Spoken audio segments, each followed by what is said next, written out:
Olá, senhoras e senhores, tudo bem? Hoje eu vim aqui para falar com vocês sobre um tema que vocês pediram há muito tempo. Exatamente isso aqui, ó. Price Action. Sabe o que é? Então vem comigo.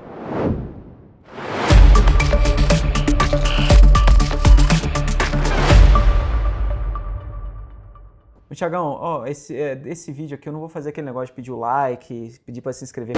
Vai fazer não? Ah, cara, não, pô, pega meio mal, eu tenho, credibilidade, eu Gostei. Eu tenho um passado a zelar, cara, não dá não. É verdade. É isso aí, vamos fazer uma coisa mais normal, né? Tipo, ó, você gosta da gente, você gostou do vídeo, peço pra você deixar o like, se inscrever no canal, mas também se você não gostar também, você deixa o like também, mas você deixa com raiva, entendeu?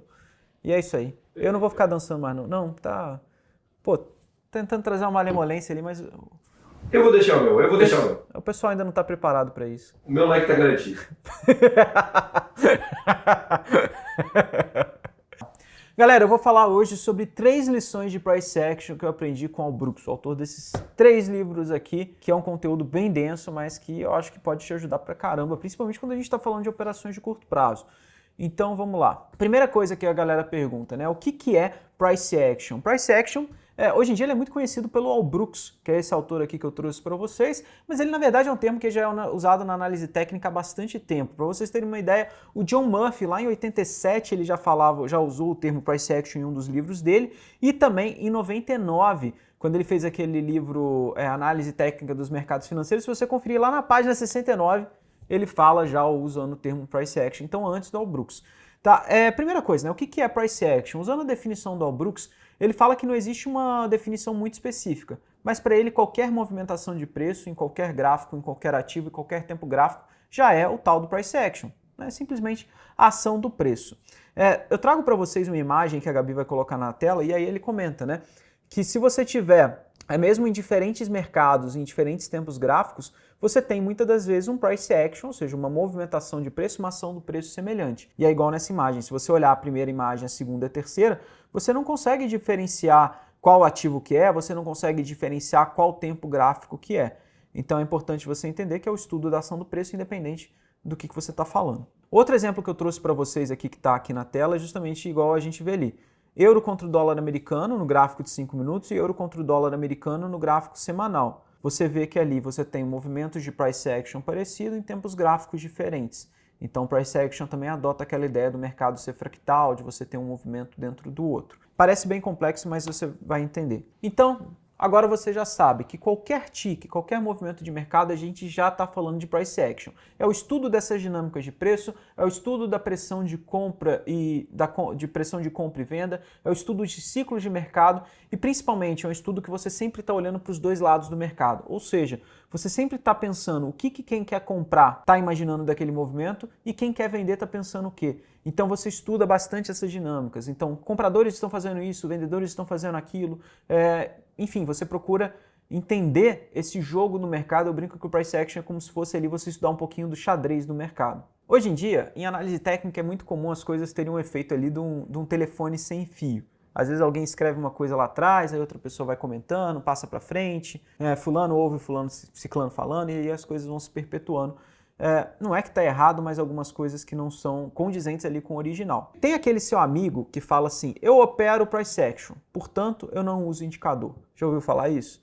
Tiagão, tem pessoal que fala isso em fotografia ou não? Brincadeiras à parte, é muito comum você falar com seu amigo ali que ele fala que ele não usa indicador, então portanto ele opera price action.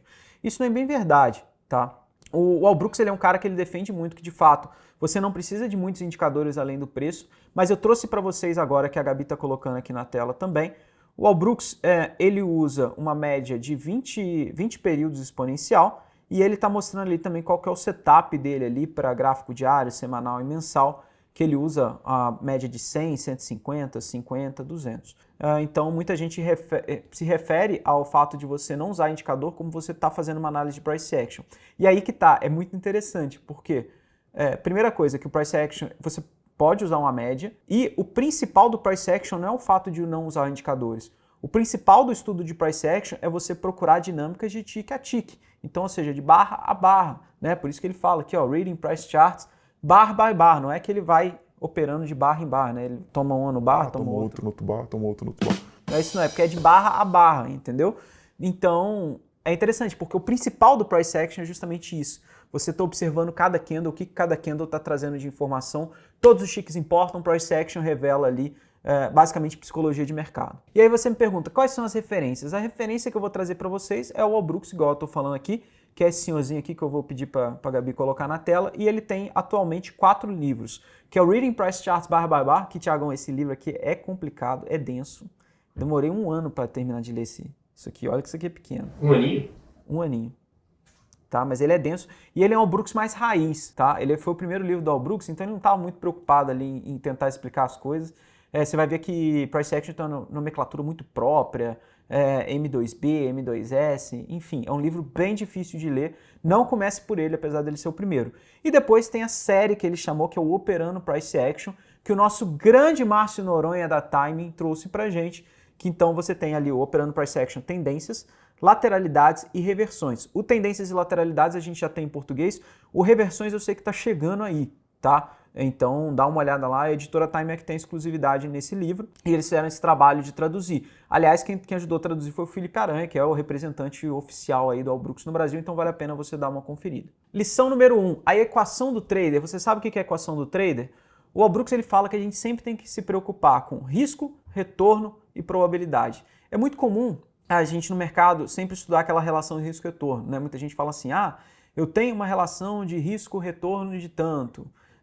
E na verdade, assim, né, até é interessante porque às vezes na tradução o pessoal troca um pouquinho, mas é muito comum a galera só focar nisso. Então eu tenho um stop de 1 para um alvo de 2, eu tenho um stop de 2 para um alvo de 3. Mas o Al Brooks ele entende que não é só o risco-retorno que é importante, mas a probabilidade também. E qualquer entrada que você vai fazer é sempre uma avaliação entre risco, retorno e probabilidade. Aí a probabilidade até é algo muito importante. Ele comenta uma coisa que é muito legal. Existe ali não é um paradoxo que eu digo, mas assim, uma relação entre essas 3 variáveis que é muito interessante. Se você tem uma alta probabilidade, provavelmente você vai ter uma relação de risco-retorno ruim. Se você tem uma baixa probabilidade, você por vezes vai ter uma relação de risco-retorno muito boa. Ele fala, por exemplo, operando tendências. Se você opera tendências, você geralmente tem uma alta probabilidade, mas os seus stops são grandes. Se você opera reversões, geralmente reversões elas parecem ter um stop pequeno para um alvo longo, mas a probabilidade dela é baixa. Então, pessoal, é algo que você precisa prestar atenção. Muitas das vezes é comum a gente só se preocupar em botar um alvo de 2 para 1 e não se preocupar com a probabilidade. A probabilidade também é importante. E lembrando que dependendo do cenário, se ele tiver uma alta probabilidade, naturalmente você vai ter uma relação de risco-retorno ruim. Então não adianta você querer botar um stop curto, alguma coisa assim. E se você tem um cenário de baixa probabilidade, para ele funcionar de certa forma, o seu risco-retorno tem que ser bem positivo, porque você vai tomar stops mais vezes do que não. Então esse conceito é extremamente importante você entender a diferença de cenários. E outra coisa que o Brooks comenta, a gente sempre tem que pensar que tem outras instituições tomando a posição contra. Isso eu acho muito legal que ele fala, que é o seguinte, a gente sempre tem que ponderar que do outro lado da tela existe um cara tão inteligente ou mais inteligente que você, que acredita totalmente o contrário do que você está pensando. Lição número 2, eu aprendi com o Al Brooks sobre ciclos de mercado. O Al Brooks ele tem uma visão muito específica sobre ciclos de mercado, que eu acho muito legal. Ele comenta que o mercado está sempre procurando achar um equilíbrio entre compradores e vendedores. E ele está sempre nessa busca sobre qual que é o preço justo. O mercado, ele por vezes, ele considera uma região como um preço justo, ele fica lateralizado. Até então você tem um desequilíbrio entre compradores e vendedores, ele procura qual que é a próxima região de preço que faz sentido ali da gente ter esse equilíbrio, ou que as forças, né, aquele cabo de guerra que a gente está sempre estudando entre compradores e vendedores, que aquelas forças elas se equilibram. Portanto, ele fala que o mercado ele fica num ciclo eterno entre lateralidade e tendência. Ele comenta que todo movimento, quando você tem um movimento de equilíbrio, você tem uma lateralidade, todo movimento se inicia num rompimento. Esse rompimento é quando você tem deslocamento de preço, é quando você tem o preço avançando forte. Depois desse avanço ele começa a perder força, os vendedores eles começam a aparecer um pouquinho mais, até no ponto de que o mercado entra em equilíbrio novamente, ele entra numa lateralidade. E aí ele só vai sair dessa lateralidade depois com um novo rompimento. Eu trouxe aqui para vocês alguns exemplos para vocês ficarem de olho. Então, eu trouxe aqui resumido, a Gabi vai colocar na tela para vocês, as 3 fases do ciclo de mercado. Então, são rompimentos, canais e depois uma lateralidade final. É interessante vocês notarem que sempre o rompimento é a fase mais forte da tendência, é geralmente aquele movimento que você tem uma alta probabilidade, depois ele vai enfraquecendo e ele se torna um canal, e até que esse canal ele começa a se expandir, tanto que na verdade o Brooks ele até divide em canal estreito e canal amplo. Esse canal ele ele vai ficando cada vez mais amplo a ponto dele se tornar uma lateralidade. Obviamente, isso aqui que eu estou trazendo para vocês é um modelo perfeito. Na realidade é um pouco diferente. E aí eu trouxe alguns exemplos para vocês. Eu trouxe exemplos do índice. Então, se vocês forem dar uma olhada aqui nesse primeiro exemplo, você tem um movimento com uma lateralidade ali próximo do 100.516. Depois você tem um rompimento. Esse ciclo de rompimento você tem barras grandes, barras com fechamento próximo de máximo, continuidade de movimento. Os vendedores, eles começam... Toda a reação dos vendedores no ciclo de rompimento, ela não dá sequência, né? Ela acaba continuando o movimento comprador. Depois de um tempo, esses vendedores eles começam a aparecer mais, a ponto do preço formar canais, ou seja, desse movimento chegar, corrigir um pouquinho, depois avançar e corrigir um pouquinho. Só que essas correções elas vão ficando tão amplas, elas vão perdendo, o movimento comprador vai perdendo força, até que o mercado fica lateral de novo e entra numa região de equilíbrio. Esse é o primeiro exemplo. O segundo exemplo, você também consegue observar isso de uma forma bem clara, né? Você vê que o preço, lembrando, 80% dos rompimentos, segundo o Brooks, falha. Então, se você for olhar ali nessa segunda imagem, o preço tenta romper o topo anterior e falha, tenta romper o fundo anterior e falha. Então, igual ele comenta, a maior probabilidade é dos movimentos de lateralidade não serem rompidos. Portanto, quando eles são rompidos, algo novo no mercado aconteceu, algo que tinha baixa probabilidade de acontecer, aconteceu. Isso chama bastante atenção.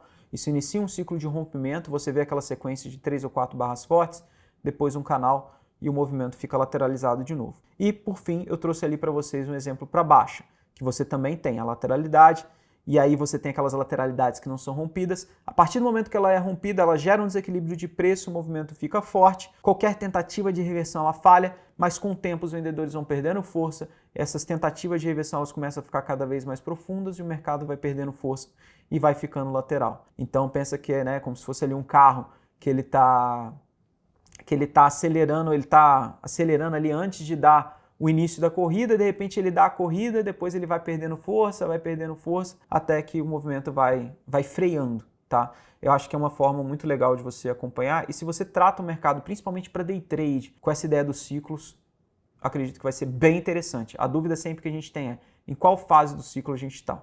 E a terceira lição... Eu fiz a terceira com 2, cara. Essa aí vai para aquele... Essa aí já saiu em preto e branco, né?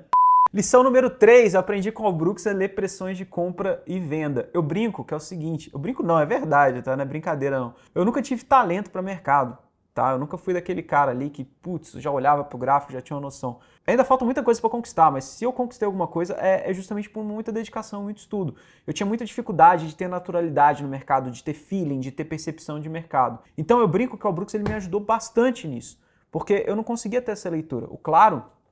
Ele usa price action sem saber que ele está usando price action. Eu não tinha essas coisas naturais, eu tive que aprender e que estudar com o Brooks. E a leitura de pressão de compra e venda é uma coisa que eu acho que é muito legal, principalmente para quem opera no curto prazo, eu acho que faz bastante sentido. O que ele fala? Ele diz que dependendo ali de como você analisa candle a candle, você consegue ir contando uma história do mercado de como que está a força de compra em relação à força de venda. Então, não só ali a abertura, fechamento, máximo e mínima, mas você entender como que está o fechamento desse candle em relação ao candle como um todo. Como que está a mínima do candle em relação às mínimas anteriores.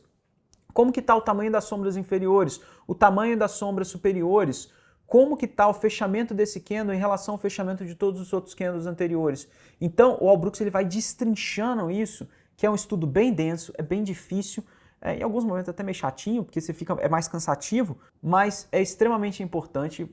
Você vai ver uma série de gráficos parados no livro, muita gente critica isso, mas eu acho que não é um ponto de crítica, você está criando uma biblioteca na sua cabeça e você vai ver que isso vai te ajudar bastante. Então vamos lá para alguns exemplos. Eu trouxe para vocês aqui, vamos fazer um exercício. A gente tem um gráfico na tela que eu pedi para a Gabi colocar, e só para dar uma noção ali de como que vocês podem começar a fazer essa leitura. Como que você identifica a pressão de compra nos candles? Geralmente, quando você observa movimentos que você tem mais barras de compra do que barras de venda, quando você tem uma sequência de barras compradoras, quando você tem um corpo de compra que ele é sempre maior do que os movimentos de venda, então é essa análise de contexto. Lembrando que o Brooks fala que contexto significa todas as barras à esquerda. E você vai fazendo uma série de comparações. Igual, por exemplo, fechamento próximo de máxima. Se os candles estão fechando muito próximo de máxima, estão com pouca ou nenhuma sombra superior, significa que o movimento ainda tem uma pressão compradora. Se você acompanha canais de alta, Se você tem as sombras inferiores, né, ou seja, os vendedores eles tentaram fazer o candle virar negativo, mas o candle virou para positivo e fechou próximo de uma máxima, por exemplo. Então, tudo isso sinaliza uma forma de você ler pressão de compra. Então, esses elementos, mais barras de compra do que barras de venda, barras de compra em sequência, corpos de compra maior do que corpos de venda, fechamento próximo de máxima, sombra abaixo de barras, número de barras em sequência e poucas barras de venda, são pelo menos elementos ali que eu acho que é bem interessante de você começar a dar uma olhada. E aí, pessoal, para ler a pressão de venda é uma forma análoga à pressão de compra. Então, eu trouxe para vocês um exemplo aqui, a gente começa a destrinchar cada padrão desse aqui. O que a gente observa no movimento? A gente vai procurar se tem mais barras de venda do que barras de compra, se as barras de queda elas acontecem em sequência, se o corpo das barras de venda ele é maior do que o corpo das barras de compra. As barras que têm pressão de venda, elas têm fechamento próximo de mínima, os movimentos têm fechamentos próximos de mínimas.